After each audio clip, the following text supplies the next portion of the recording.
So the rise in appreciation on a home is going to pay you back in the meantime. Even if you have a smaller down payment, there's down payment assistance programs out there. There's low down payment programs. There are Start at what? VA home buyer programs. I mean, if you're a VA eligible buyer, that is the way to go right now. You're going to get the best interest rates, and you're going to be able to take advantage of buying a home, eliminating property mortgage insurance. And even if you were to buy a house with 10% down, let's say, in a matter of a year, 2 years, you'll get 20% equity. You could remove the property mortgage insurance. During that whole time, you might have been feeling like, I should have saved. So don't wait to save more money in order to buy your first house, because the time that you could be spending investing now in a home, by the time you get to the next year or 2 years or 3 years, you should already be planning on buying your second home already. So don't waste that time in between. I say get approved, see what you qualify for, and take advantage of what you can use now, because the market's not going to slow down for you. It's going to continue to keep growing, keep rising. And we live in San Diego, where some of the biggest jobs are being made here in medical and defense and biotech. The Silicon Valley, a lot of people from San Jose, San Francisco, up in the Bay Area are moving down here. And that's the reason you're not seeing prices just all of a sudden drop, because we live in a desirable area where people want to live. So the prices and the values of homes are not just going to come crashing down like you might see in other states, because other economies and other regions that are doing well, like the Silicon Valley, people are moving here and they're taking advantage. Yeah, I mean, I think we're in a society, especially in San Diego, where it's fear-based.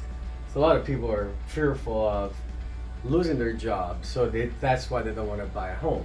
And I've been having this conversation, as much as you did, with some of these people, and the question was, well, I work in the tech industry, which is huge here in San Diego. Like, what if I lose my job? My answer is pretty simple. Like, if you lose your job and you're going through a difficult time on paying the rent, most likely your landlord is going to kick you out within 30 to 60 days. If you have a mortgage, most likely you're going to call your lender, have a conversation, and they might be able to work something out with you. Postpone the payments for 90 days or add it to the mortgage.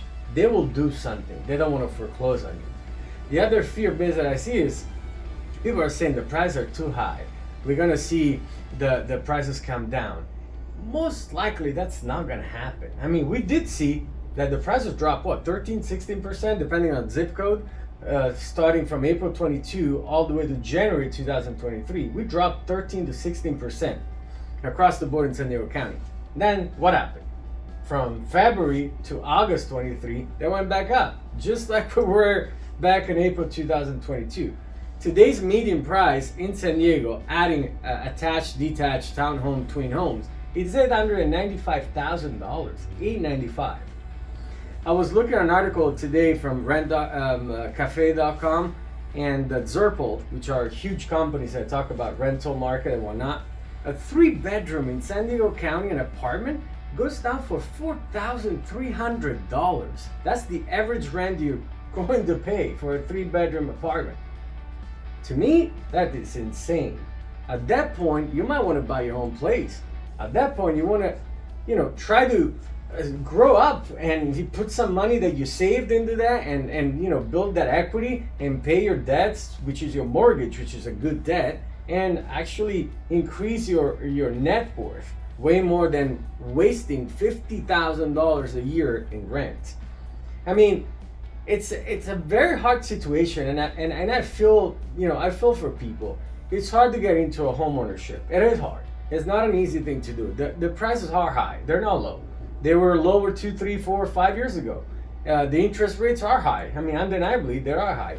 But hey, you gotta start somewhere. I'm not saying buy $1 million home from the get-go. Buy something smaller, take your time, build some equity, then sell, buy something else, and so on and so forth. Or keep that property, use it as a rental property, and buy something else in the future. This is pretty much all we have for today, right, Javi?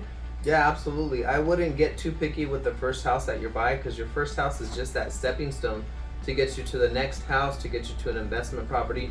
If you're looking to just buy one house in your whole lifetime, then maybe that's what you're going to do. But I mean, it's smart to not be so picky with your first property, not make it be your dream home, because once you buy your first piece of real estate, there's going to be a lot of opportunities and possibilities to just leverage. So that's kind of what I want to throw in there at the end. And yeah, that's all we got for you guys. Yeah. And this is my last part. Let's try to make this. 1, 2, 3. Ah!